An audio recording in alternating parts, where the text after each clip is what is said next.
Oh, wow. Hello, I'm Crystal, and thank you so much for joining me on the Warrenist Live, where we celebrate the art, culture, lifestyle, and people of Warren County, North Carolina, and beyond. Before we get started, be sure to like, comment, share, all that good stuff with all your friends so that we can continue to spread the word about all the amazing things that are happening in our community. Today's sponsor is Awesome God Christian Bookstore. With more churches opening up, you know you're definitely going to need to replenish your supply, everything you need for all your church and worship services. Go and check them out. They're located at 130 South Main Street in downtown Warrenton. Okay. Our guest today is Dr. Chandra Sledge Mathias. Mathias. Mathias. Okay, I knew I was going to do that. A Warren County native, Chandra has over 20 years of experience in education, serving as a teacher, principal, director, and educational leadership consultant for schools in rural, suburban, and urban communities. Her career has allowed her to connect with schools in several countries around the world. Her passion for educational innovation, equity, impactful global connections, and teacher leader development have all found their way into this wonderful organization. Which is the Wouldn't It Be Cool If organization. She's also the director of school support for Fulcrum Education Solutions. And she is my guest today, and I'm so excited to have her on. How are you? I'm doing well. How are you? I'm doing good. I'm good. It's Friday, so Yeah, that's enough. and coffee, so we're good. Okay, I got you. I should have brought something too. But so let's start off with you're from Warren County, North Carolina. You're native, yes, the Dove Sea. What's your favorite memory of growing up here in Warren County? Oh my gosh, that question is so hard because I tell everyone today Warren County is my favorite place on the planet. So I just had a great childhood and so many fun things. So it's hard to pick one, but I I think, and this is because it was a recent Facebook conversation. The summer camps. So Warren County used to host these day camps, and they would have one session at Norlina Middle School when it was Norlina Middle School back in the day, and then after that one was over, they would have a session at Hawkins. And I used to go to both sessions. So I had friends in Norlina, and I lived in Norlina as a kid until I was 10. And then I had my Warrenton friends. So summer camp was so fun for so many reasons. Like, we did field trips. We did a lot of things with 4-H. They would take us to Carr Lake sometimes, which back then that was like, you're going to the ocean. If you're going to Carr Lake, it's like, this is a big deal. And like, we would go to Soul City Pool, we would do crafts, all of that. So I know my mom is going to tune in, so I have to show this. This is a belt that I made at summer camp. Okay. Hawkins back in the day. Obviously, it's tiny, so I probably was like 7 or 8 when I made it. But we were talking about it and like joking about camp on Facebook several weeks ago, and my mom saw the chat and actually mailed me my belt. So, we keep so cool. Okay, so we're talking about like school. So, what type of student were you? Man, I was if I had to give myself a superlative, I would say I was like best all around. No, it was I loved school. I grew up in schools, and I just really loved learning. So when I was young, my mom worked at Warren County High School, and she was the bookkeeper. And so I was there year round with her. After school, I would get dropped off at the high school. I would take the bus there. During the summers, I was always there. So I literally grew up in Warren County High, and that was my playground. So I know all the nooks and crannies and the hiding places in that school. But as a student, I just really enjoyed learning. I think I came through Warren County schools when it was like, the power players of teachers, you know, the great ones. And they just really made learning fun. So I wanted to do well in school. And, you know, I was active. So I would do like cheerleading, and I was on the track team for the jersey. I'm not going to talk about the quality of my performance on the track team, but I was on the team. I played volleyball. I was in clubs and the band and all of that. So I was like the kid that just took advantage of all of the opportunities that were out there. Cool. And you mentioned your mom. Can you give your mom a cool shout out? Hey, Ma, how you doing? I don't know. I can't see anything. I don't know how this is my first Facebook Live. So if she says something, I love you, Mom. Thanks for watching. All right. So for those who don't know who your mom is, but they're familiar with, you know, Warrenton and the people of the area, who's your mom? My gosh, my mom is Superwoman. She is Catherine Sledge, the Catherine Sledge of Main Street Warrenton fame. She is a retired teacher from Warren County Schools. So she taught so many people. We always run into people that, oh wait, I see her chat. I'm just anticipating this awesome conversation. Oh, that's sweet. But she taught so many people, and she just has a heart and a love for children. And she's a giver. So you always see her active doing things. She's an athlete. So she's always walking or doing 5Ks or doing something to just keep herself active and enjoying life. She lives life. My mom is like, if you look up living your best life in the dictionary, my mom's picture is beside it. So that's her. That is so sweet. I know your mom. Like, I've known her since I was like a little girl. So, but yeah, she's always been so sweet, so nice. She's hilarious. Yeah, just like that video I sent. Yes. If you watch, I'm so grateful that you captured that, because I was like, that's essence of me. So like, I am the person, I get distracted easily, like I just did when that comment popped up. But that comes from my mom, because she's supposed to be taking this lady's picture and this song came on and she's like, hold up, I gotta get this song in. Then inviting other people to dance, and the lady's standing there like, okay. Just waiting for her picture to be taken, and your mom is getting like, that is so her. And I think, I mean, that's also how I am. So I clearly get it from her. Right. No problem. But you get the best. You get, you know. I do. If I have to grow up to be like somebody and it's my mom, I mean, I think I hit the jackpot with that. So. That's awesome. That's amazing. But to go back to school, you talked about some of the teacher superstars. Mm-hmm. Can you name a few? Oh man, the great ones. So Warren County High specifically, I came in, I had Miss Evans as English teacher for 2 years. I had Miss Crossan, who, I mean, come on now, Miss Crossan is like legendary. And then I had Mary Jordan, and Miss Jordan. So actually, okay, before I talk about Miss Jordan, I also had Miss Wilkerson for French for 3 years. And then I had Mr. Marlin, who's also legendary. I had Coach Howell. So I came in, I was like the mid 90s crew. I graduated in 96 from Warren County High. And those teachers, most of them also taught my parents. So that's, when I say legendary, like they were in the game a long time. Like I remember my dad, I think Miss Crossan was an advisory teacher when he was at Norlina High School, and he didn't have her as a teacher, but he would always talk about everybody had a crush on Miss Crossan when she first started teaching, and you know, those stories. But having a teacher that my parents had, like I know my mom, Miss Jordan taught her. So that was just, it was cool, but it was also like, I knew that the high expectations, because my parents could talk about it.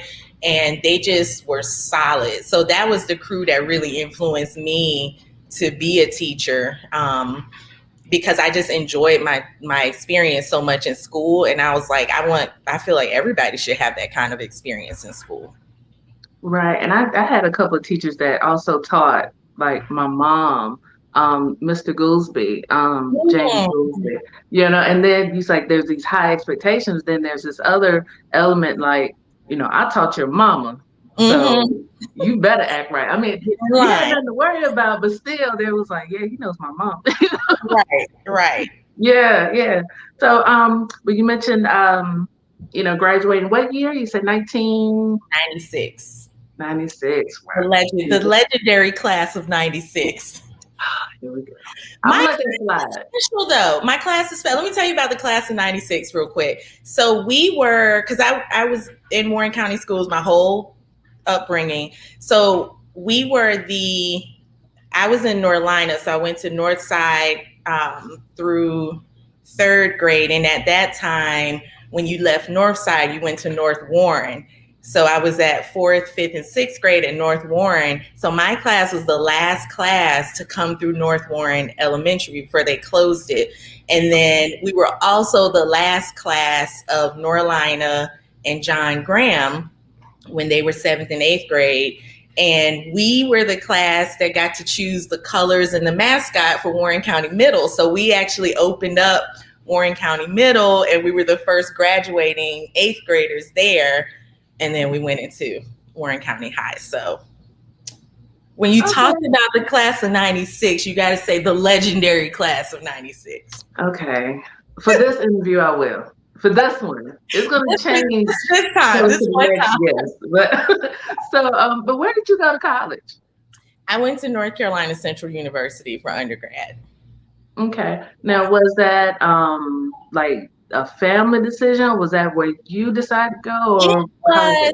So my Central story, I wish my mom was here with me so she could help me tell the story. But I actually did not choose to go to Central initially. So I was diehard UNC Chapel Hill. Like when I hit high school, I just wanted to go to Carolina so bad. My mom was a Carolina fan, and I toured the campus.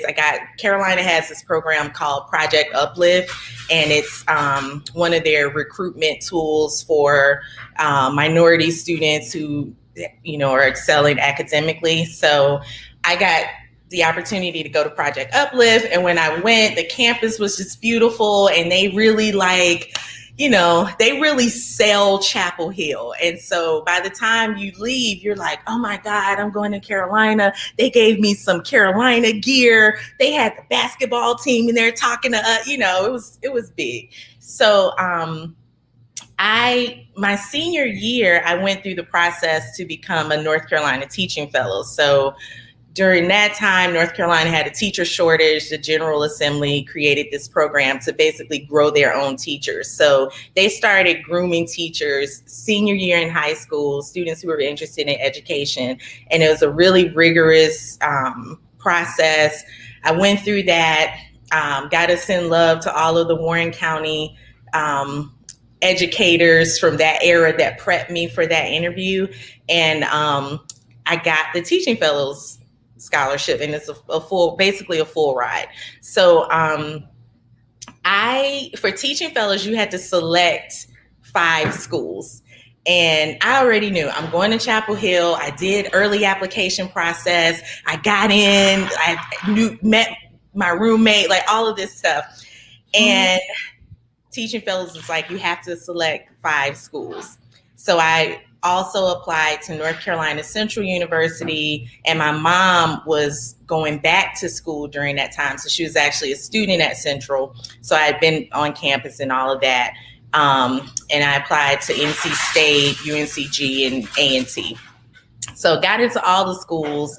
And when I got my Teaching Fellows placement, I got my letter. I'm crying. My parents are like, oh my gosh, she's devastated. She didn't get in. And my mom looks at my dad like, Alvin, oh my God, she didn't get in. And I'm like, no, I got in. But they put me at Central. So I was just like brokenhearted because all this time, I'm like, I'm going to Chapel Hill. And I just did not see myself going anywhere else.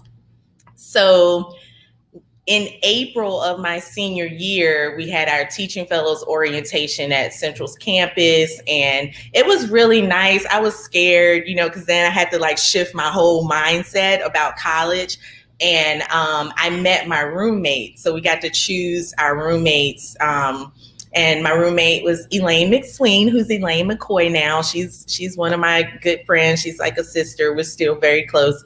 And so I met her family there. So that made me feel better. But then when I went to Central's orientation, oh my gosh,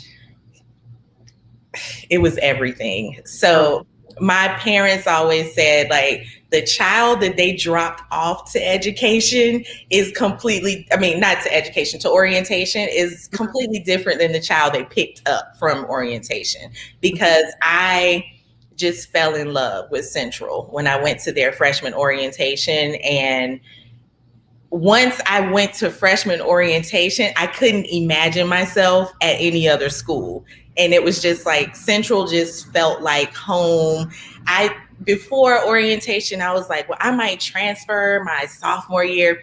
I have not thought about Chapel Hill after day one of orientation at Central. It was just like that life-changing for me. So, and the friendships, I met people day one of orientation that I'm still connected with. It was just like a really powerful experience. All right. So how do you think it shaped you as the person you are today?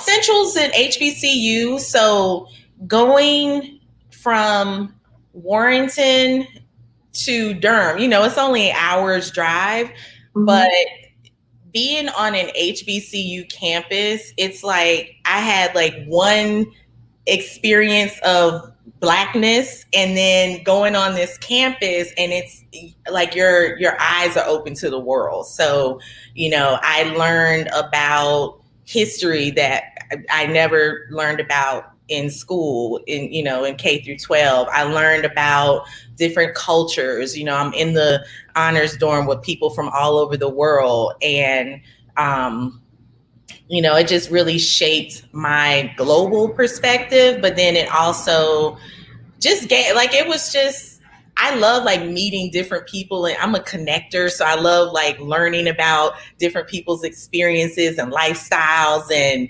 music and fashion and food and all of that. So it was just like, it just opened my eyes to like, this world is huge and there's so many different kinds of people. So get out and explore and take advantage of all that. Absolutely. I totally agree. We have, a lot here, but then once you go to college, it's like this whole other world. And it's like, wait, where did all this come from? So yeah. I can definitely relate to that. So why did you take the educational field? Why did you take that route? I think it had a lot to do with just growing up, being a child of an educator, and also just my school experience. Like I tell people when I say I grew up in schools, I literally grew up in Warren County High School. Like the library, that was my playground, the gym, up under the bleachers, like all of that. And one of the things that I remember doing when I was a kid, so back then when we still used textbooks and things weren't online,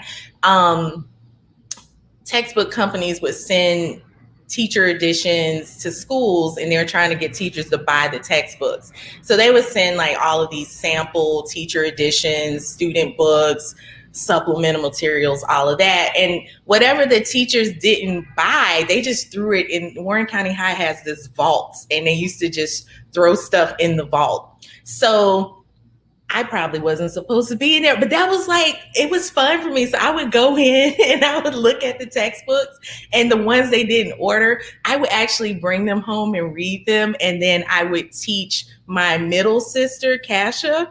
I would make her be my student. So I think it's always been in me to teach. But as a kid, I thought about other careers. I thought about I wanted to be a detective. I wanted to be like a spy, like do like a CIA type James Bond thing. I thought about being in communications, like journalism. I thought about like other careers, but as a teacher and then, as a principal and so on, I get to do so many things. Like I have had to be an investigator. I've had to be a social worker, be a healthcare professional. I had a parent call me one time like, Dr. Sledge, oh my God, my son won't take his sleep apnea medication. Can you get him to take it? So I'm like, boy, take your medicine. But we just had that relationship, like where he would listen to me when he was rebelling with his parents. So as an educator, you end up doing so many other things. So I feel like I got to touch all of the career options that I didn't pursue. Right, all in one, the communicator, the investigator, all of that. So, and Facebook investigations, I've had so many people. This is a screenshot of the drama that's happening on Facebook right now. And I'm like, all right, let me put my detective hat on. Let's make this happen. And it makes you the connector too. Yeah. But so after college, you traveled to all these different schools as a teacher. So what was some of your like inspiring moments or moments that stood out as a teacher? Well, the traveling was mostly as an administrator, but as a teacher, I started out in the Maryland, DC area and then came back to North Carolina. But I just, the very first school that I worked in was a really diverse school. It had, and this was in Prince George's County, Maryland. There were over 80 countries represented in the student body.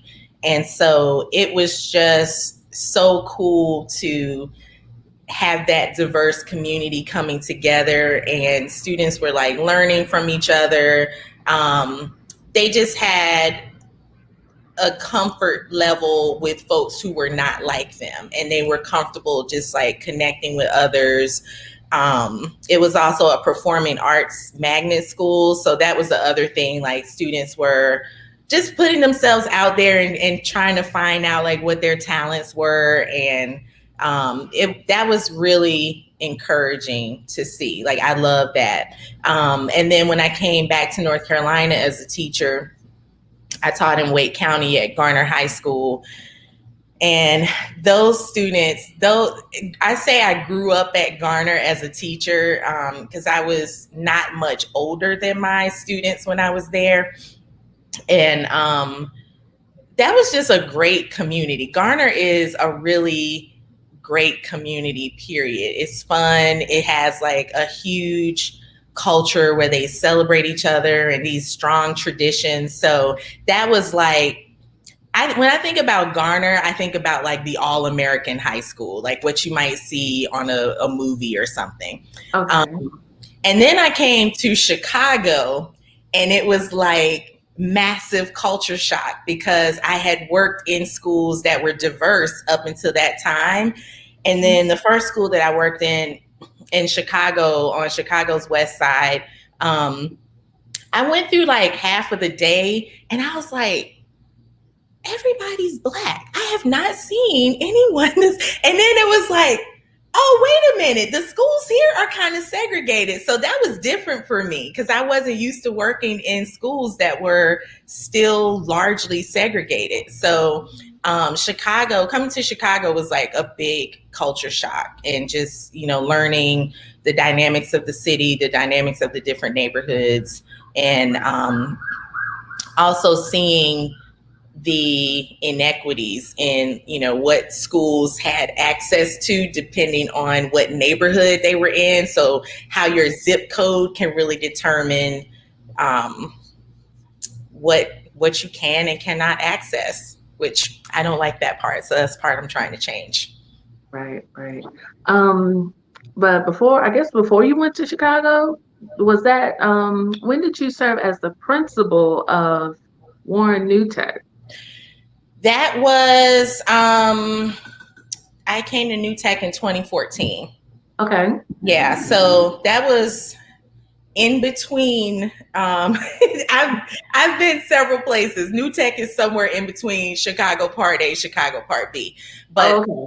yeah, New Tech was after Delaware, and I had at that point, I'll say I reached a point in my career where if it's not okay or I'm not jiving with, the philosophy and how things are going, I can step away, right? In confidence. And so that was a situation where I knew like this is not going well this is not where I'm supposed to be right now. And I had to step away. And my dad was like, I was talking to my dad and he's like, why don't you come back to North Carolina? In that year, I'm not sure what happened, but Warren County Schools had like 5 principal openings that year. So my dad was like, Warren County Schools has a lot of principal openings. And I was like, I'm not coming back. I'm not coming back to North Carolina. But then it just kept eating at me that night. And so I reached out to the HR person at that time, Jamar Perry. I know he's not in the district anymore, but I was like, I see you guys have some vacancies. And he's like, would you move back to North Carolina? Seriously? So I was actually coming home that weekend. We were taking my nephews to the zoo and they made it work where I interviewed, and New Tech the vacancy had just become available, like I think a day or two before I came. And it's a project-based school, and I had been a principal of project-based schools before. So it just worked out that I ended up at New Tech, and I loved New Tech. New Tech is like one of my favorite positions that I've had. So why'd you leave? Wonk, wonk.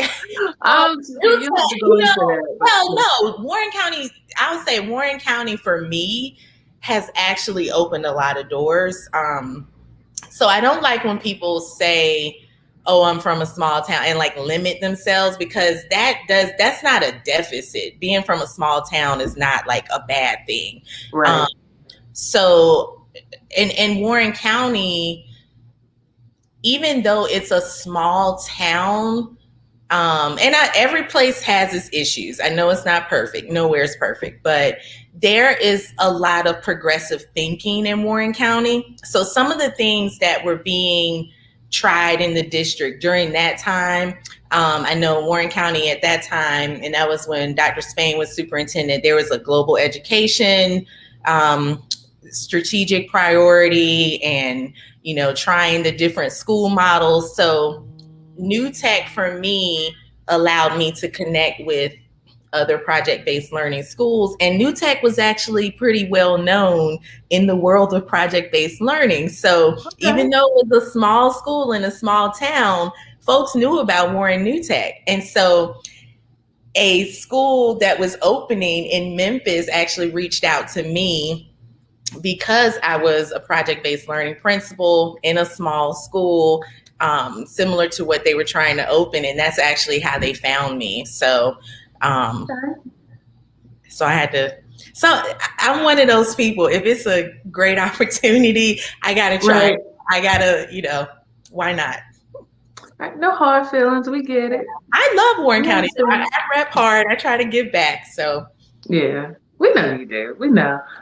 So tell us more about your role, and I hope I pronounced it correctly, Fulcrum Education Solutions. So now I am director of school support, and we are it's a consulting organization. So we basically everyone on our team is either a former principal or former district leader or education, like a strategic organization that helps schools like plan and figure out how they're going to do what they want to do.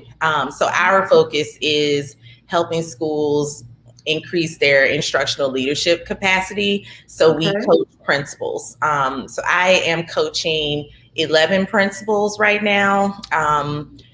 they're all in Chicago public schools except one who is a charter school principal. And then I also do professional development for schools in Chicago. We have some schools in Milwaukee, Wisconsin that participate. But our organization, we work with schools anywhere basically.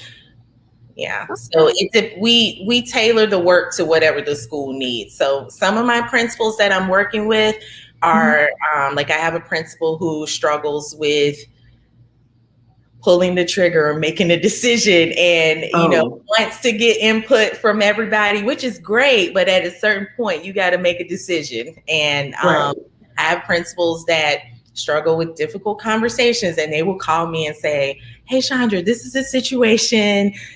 This is what I want to say. And we'll like literally practice the conversation. Or some principals I'm working with and we're planning, like they have these really complex issues that they're trying to solve, and we sit and it's messy and we just figure it out. So it's every day looks different. Oh, but that's awesome. Yeah, I love that. It's fun. Yeah. Now, do you work solely like in that area, or can you like say if someone from North Carolina were to call up? Yeah, we work anywhere. So cool. Yeah. So just in case there's anyone watching that, there you go. Fulcrum Education Solutions. We will be there to support you and build your instructional leadership capacity. Yes. That's awesome. Okay, so I feel like we're exiting out of it, but the pandemic. How has it affected you as a educator? How has it affected you as a person? What have you learned about yourself? Yeah. As an educator, so working from home, I have worked flexible anyway. So that part wasn't a big shift for me because I was working from home 2 days a week. So that part was fine. I want to throw my laptop though. Like I hit a point where I had Zoom fatigue and I was like, no, I don't want to talk to you through a screen. I want to talk face to face. I miss humans. I miss people. So yeah, I definitely had Zoom fatigue. And then there was a moment when it was like, prior to the pandemic, this would have been a phone call. Why do we now have to see each other? Right.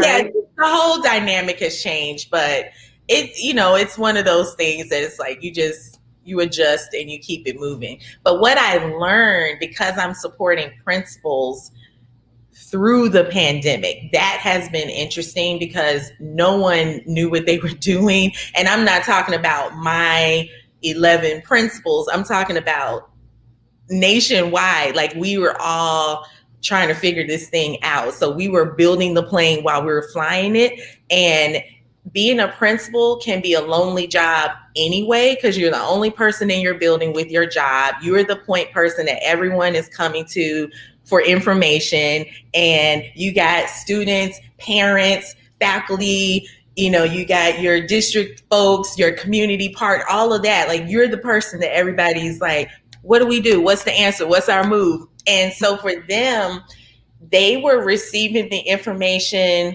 like moments before other folks received it.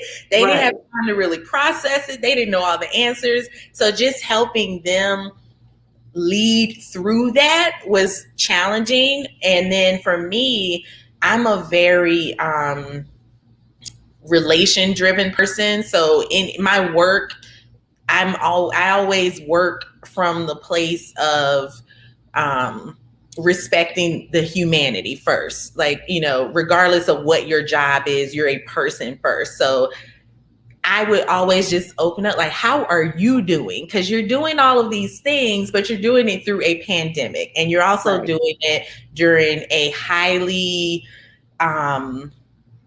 stressful time in the nation, period. Politically. And then, here in Chicago, also we were going through a wave of the protests like last spring and summer, the Black Lives Matter protests were happening. So it was, and that really affected our communities here. So our principals were leading through all of that. And sometimes I would ask folks like, how are you doing? And they would just start crying. And it was just like, whoa, it was heavy. So, but they didn't have anybody else just stop and ask them, how are you doing right now? So just, I've had so many principals say, Chandra, no one has asked me, am I okay?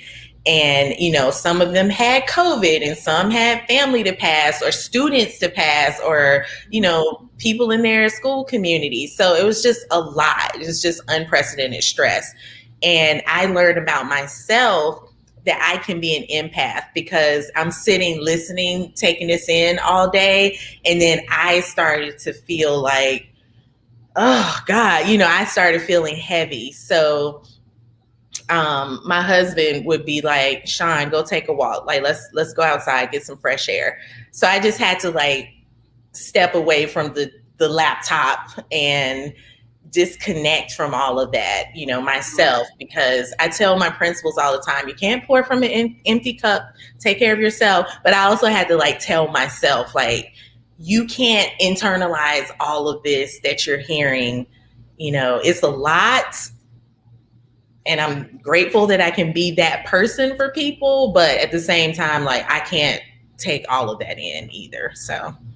Right. And you just brought up something so important, self-care. Mm-hmm. Just being able to step back. I'm like, yeah, I know you're going through this, and this, but I can't absorb all of that. So that too, I can relate to. Yeah, because like, people just see me, they'll know me from this, and they're just wanting to talk and express everything that's going on. And I'm like, you got to turn it off. You got to turn it off sometimes. Yeah, I have to actually power off. Like you said, turn off the laptop, turn off the phone, social media, you gotta wait. All of that. So, but yeah, self-care. So what are some things you do for self-care? I'm the queen of self-care. So for my mom, one thing that I always saw my mom do, she's going to take time for herself. Like she is the queen of, I need a moment. So I grew up seeing that. And so I do that. Like especially in my work, it's easy for me to just go. And especially when I was a principal, it's such a demanding job. Like you never turn it off. Your phone is always blowing up. There's somebody emailing, somebody calling. So if you wanted that to be a 24-hour gig, you could easily give yourself to your job. But I had to step away. Like I will not respond, or I will turn off my device. I am going to keep my regular mani-pedi appointments. I'm down for some massages, some travel, but then also just like, sometimes just take a nap or just go get some fresh air. Just try to actively take your mind away from all of the stress, That's easier said than done, but like I actually spend time trying to not focus on other stuff, work especially. Yeah. I mean, it should be a priority. Mm-hmm. Yeah, absolutely. Yeah, absolutely. So let's shift just a little bit. Let's talk about Wouldn't It Be Cool If org. So tell us about that. So Wouldn't It Be Cool If org was born out of, I think just like my curiosity, and I don't know, I can be mischievous too, but my team at New Tech, I saw Mike Williams' comment popped up not too long ago, but my squad, and they're still my squad, was like Mike Williams, who is Warren County legend, and then a teacher who used to teach at New Tech, Michael Markovsky. He was a digital media teacher at that time, and he had a background in film and TV. And so he's like one of my partners in crime with Wouldn't It Be Cool If now. But we just always were thinking and trying to figure out like ways to make the learning engaging, especially because New Tech was a project-based learning school. So just like in that kind of school, which honestly, and I've run the gamut of schools out there by this point in my career, there is not a lot of space and time protected during the school day for folks to just think. And it's like, we're educators, we're not robots. So and the world is constantly shifting and changing. So right. At some point, we as educators have to be learners, and we have to sit and think and just, like, there are all of these problems, and there are ways that we've approached handling problems and solving problems, and it's like we've gotten into the pattern of this is how we're going to do it because we've always done it this way. But that doesn't mean that we can't innovate. It doesn't mean we can't try something different. Folks say, well, if it ain't broke, don't fix it. But if it ain't broke, that don't mean it can't be better. I mean, we can always improve on the model. So wouldn't it be cool if it was kind of born out of that spirit of, I wanted to create an organization that would support education innovation. So one of our pillars is education innovation. So the first act under that pillar was really offering this grant to teachers who wanted to explore creative ideas, think about ways they could make the learning more interesting and fun for their students, give them a chance to apply some of the stuff that they're learning.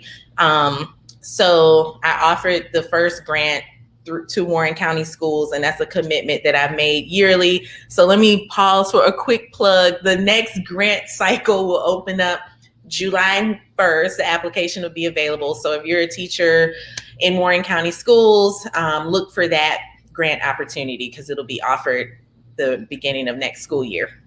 And then another area of focus for the organization is just because I'm a connector and now my network is worldwide, literally, I want to give teachers the opportunity to connect with their peers wherever they may be. So the global connections piece of Wouldn't It Be Cool If is just about creating experiences for people to come together and try to do some cool service projects or cool problem solving for their community, and bounce ideas off of folks that can bring a different perspective to whatever the situation is. So we've been in stealth mode developing a study visit.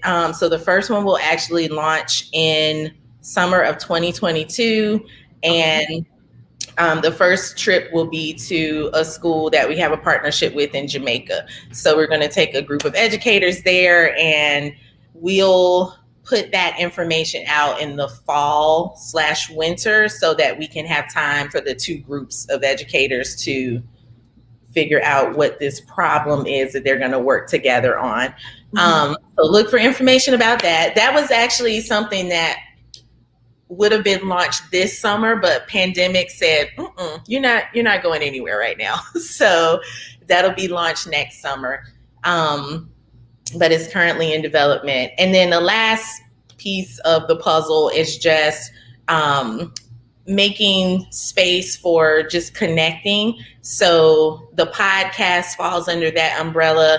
And that's not only educators connecting, but everybody, what brings us all together is we've all been to school in some way, shape, or form. So I always like hearing about people's journeys and what are the things they've learned along the way. And I just created the podcast as a way of elevating people's stories. So I think folks who know me know if I'm working in a school, I'm going to put you to work somehow. And I'm not working in a school now. So this is my way of putting folks to work. When I was in schools, I would host these sessions called Chat and Choose, where we would have some food and students would come, and then I would bring someone in and they just talk about their journey and life lessons, golden nuggets they've learned along the way. So Wouldn't It Be Cool If podcast is kind of the Chat and Chew in podcast form. But then the other piece of that pillar is in the forecast in the future, we'll host like conferences so folks can come together and connect in person. So. All right. Well, while we're on the topic of the podcast, we're talking about worldwide and global. So you talked about it briefly, but tell us more about the podcast. Share some of your former guests and, whatever you want to share. Crystal Myrick of the Warrenist was a guest on the podcast. And the podcast, again, it's called Wouldn't It Be Cool Live, after the organization. And it's celebrating cool people who are doing cool things. And I see so many people doing really awesome work in the community. And I'm like, man, folks should know about this. So, you, for example, when I saw the Warrenist Platform, I was really excited about it and blown away. And then a lot of my friends who live out of state now follow the Warrenist. So when we're talking to each other, we're like, man, Warren County has all of this stuff now. And I got to go home so I can eat at this ice cream shop that I keep hearing about, so you have kept us in the loop. And, you're elevating the stories of Warren County. So my podcast wants to elevate people like you who are doing work that is having an impact in the community. And it's not necessarily a education specific thing, but it's just, there are things that you've learned in your journey. There are lessons that you can offer that might help someone else along the way who wants to take a risk or take a leap of faith to do something. So, yeah. Absolutely. And I greatly appreciate the opportunity. I don't know how many times I went back and forth, like, if you want to delete this, I'm okay. Like when I was approached about doing it, when you asked, I was like, me? Because I'm like, you had Dr. Kelly Hall, you had, Mike Williams, you had like all these people. And I'm like, where do I fit into? Because we're great. Yeah, but no, I was so appreciative. And I, even to this day, I'm like, wow, just to be, it's like, okay, I guess I'm doing okay, so, but yeah, still, what you're doing is really important. And I don't know how you gather feedback, but I mean, both my crew that's out of state, like we tap into the Warrenists. We're like always looking to see what's going on in the county. And, like a guy, I don't know where this person lives, but he graduated from Warren County High School. He just commented yesterday, like, I didn't know Warren County had all of this stuff now. I have to come back home and bring my daughter so she can see where I grew up. And I'm like, oh, you need to follow the Warrenists because there's always information about what's going on in the county. So cool. And then I got something that I'm working on, but I'll tell you about it in a little bit. So I'll let you know.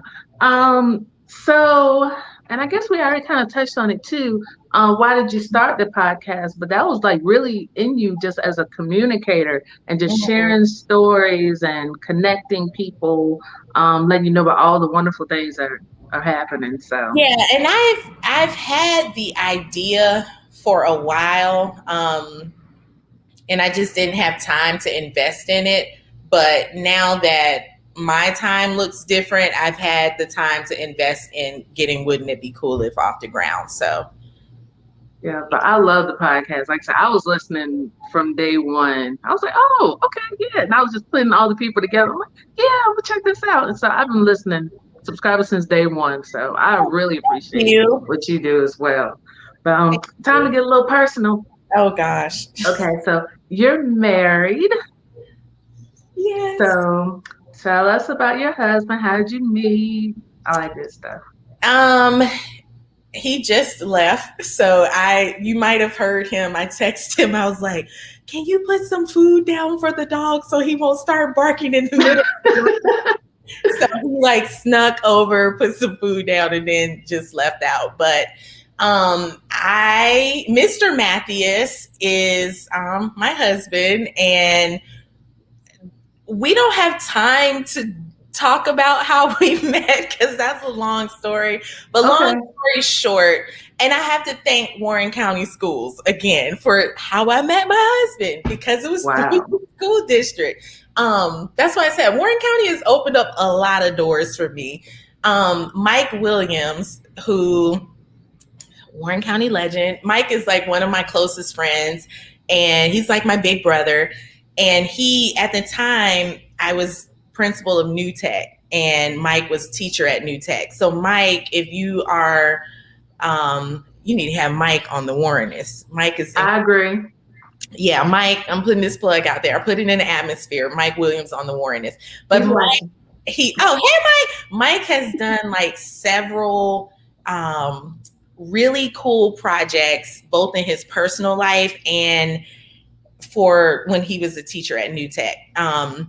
So I think, and if I'm getting the story wrong, he'll text me later and be like, Doc, you messed it up. But anyway, he was working on a project, I think like exploring his own family history and DNA, ancestry and all of that. And then he ended up getting a grant to do further exploration. He brought the project to New Tech and the kids did something. So then he ended up getting this partnership with Ancestry.com and getting flown to the UK and all of this stuff. So then when he's in the UK, he meets his other teacher from Scotland named Katie Hunter, who is amazing. And she teaches at a school that's kind of similar to New Tech in Scotland, in Edinburgh.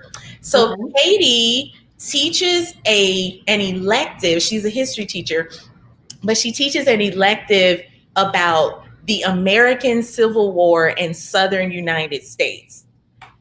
And it's like so random because she's in Scotland. So like, why is this the thing? But she's like fascinated with that. So then she and Mike link up. She sends him this book, and the book is about this guy who worked on a slave ship during the transatlantic slave trade. Whoa. So Mike, being Mike, then like is like, oh, wouldn't it be cool if I followed the travels of this dude? So then he writes a grant, gets the grant to travel the path that the guy in the book traveled during the transatlantic slave trade.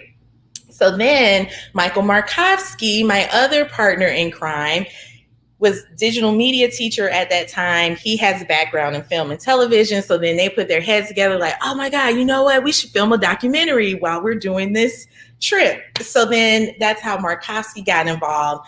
And then Mike's wife, Simone Williams, she went, and she's like, if you know her, she's like super detail oriented, super organized. So then she like the logistics person, because I think like the other people on the trip, myself included, we're all like big picture folks, and she's like the nitty gritty detail person. So she like balanced it out. And Simo is one of those people. It's like, if you have an idea, like a spreadsheet just magically appears, and she's like already got bullet points and things like that. Oh, okay. So she was there. I wasn't supposed to go on the trip. I'm just the principal. So I'm like, I'm signing papers and that's it. And then they were like, Sledge, you should go. You got to go with us. And if Dr. Spain happens to watch this, I'll get in trouble. But during that time, Warren County Schools had this global education initiative, and he had designated professional development money for each principal. So if we wanted to go to workshops or conferences, we could tap into those funds and go. And I hadn't used any of my professional development money. So then I was like, oh, I can just use my professional development money to go to Ghana because it is work related. And Dr. Spain kind of gave me the side eye, like, that's not what I meant. But, and then, you know, me being me, I'm like, but did you say I couldn't? Is it in the language that professional development has to be in the United States? Nope, loophole, okay. He signed, that's why he called me the rebellious one. So he signed off on it. I was able to go on the trip. And the day before we left, one of the teachers at New Tech, Miss Joseph, was like, you're gonna go over there and meet your husband. And I was like, no, I'm not thinking about that. Like, this is a work trip. Like nobody's thinking about that. So we go on the trip. It's like a whirlwind, 10 days. We fly into London. We drive up to Scotland, spend some time there, come back down to Liverpool, England. We stop back off in London. And then the second half of the trip, we fly to Ghana. And that is where I met my husband. So yeah, and I won't go into all of the details because it's much too long, but I will say that when we were on the trip, it wasn't like a love connection. Like we started talking because we met another principal over there at school, and I was actually trying to connect with that principal so we could do some type of exchange between the teachers at his school and the teachers at New Tech. So my husband was kind of like the go-between, trying to help us work that out, and it never worked out, but then we worked out. So hey, that's what matters, right? So how long have you two been married? We just celebrated our 4th anniversary. Oh, how were you able to celebrate? How, like, did you go out or? Yeah, we went out. The Chicago's open again. Okay. So what did we do on our anniversary? We did dinner. Did we do anything fun? We did something. I'm blanking on what we did. Okay. No problem. I enjoyed it. Right. Okay. Yeah. All right. So, but you mentioned someone earlier. Tell us about Kravitz. Who is that? Oh my gosh. Kravitz is my my supervisor. I am his publicist and personal secretary. Kravitz is my French bulldog. He is the man of the house, and we all just live to serve Kravitz's needs. Yeah. Right. He's taking a nap right now, so he probably won't make an appearance. I was wondering if he was going to be the first dog on the Warrenist, but so close. Yeah, I think close. Yeah, let him rest. Now, yeah. Yep. Well, all right, so we're rounding this up. First I was gonna call it like a speed round, but I said, you know what, let's put you in the hot chair or the hot seat. Gosh. I said, no, I said, wouldn't it be cool if? I said, we're gonna put you in the cool seat or the cool chair. Okay. So we're gonna chill. but still we're gonna do kind of rapid. Okay. So the one book everyone should read. Oh Lord. That's hard. I'm going to say a book. What is that book called? More Than Enough by Elaine Welteroth. It came out last year. It's a New York Times bestseller. I really liked it. Now she's on the talk show. She's on what is that show? The Real? Is it The Real? The Talk. The Talk. Yeah, but her book, she wrote her book when she was just coming out of the fashion industry. She's one of the youngest editors in I forgot what magazine she worked for, but her story, Teen Vogue. Yeah, but her memoir is really good. I read it last year, and the lessons that she shared and just the challenges that she overcame, and it's really encouraging.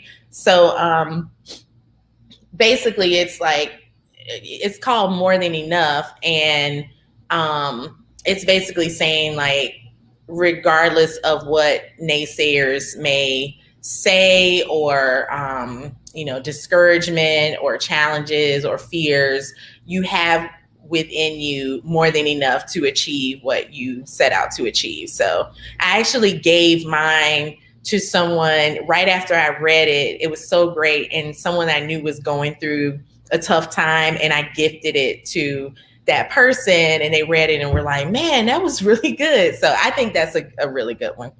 Yeah. All right. So your go-to meal at Burger Barn. Oh my gosh. Oh, the Burger Barn. Cheeseburger with chili ketchup and mustard, French fries, sweet tea, and a chocolate nut sundae. Ooh, all right now. And that picture I sent you yesterday, I didn't know that Burger Barn had potato chips. I didn't either. That was a first. I used to work at the Burger Barn. Who? I used to work at the Burger Barn. I didn't know that. Well, Yeah, that that was like explains one of my being local. first jobs. Oh, okay. Yeah, that was Wow. one of my first summer jobs. Yeah. So Okay. All right. So, what is the one country you would relocate to today and live there for the rest of your life? England. Okay. Yeah. If you had an entrance song every time you walked in the room, what would it be? So that's hard because my music tastes are all over the place and I'm all over the place. I will say today it would be Janet Jackson's If, but there's a remix by K Tronada, who's this producer from, I think he's from Canada, and it's kind of like a house music remix of If. I'll say that one. Okay. Who has inspired you the most? My mom. Okay. Yeah. One item you cannot live without. Coffee. Got it. All right. If you could wave your magic wand, what's the one thing you would change about the current education system? Whew. I would change making decisions out of fear and politics rather than making decisions for what is actually best for students. Okay. Who is your dream podcast guest? I want to say Michelle Obama, but no, I'm going to say Meghan Markle. Oh, okay. Okay. All right. Let's see. What do you feel is your life's purpose? My life's purpose is, I think I have two. I think I have to help folks experience joy in their lives, whatever it is they do, like find the joy in that, and also to leave places better than I found them.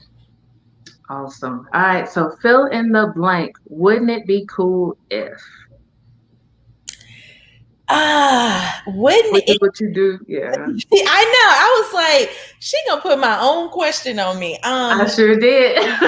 Wouldn't it be cool if we looked past the what ifs and looked to the why nots?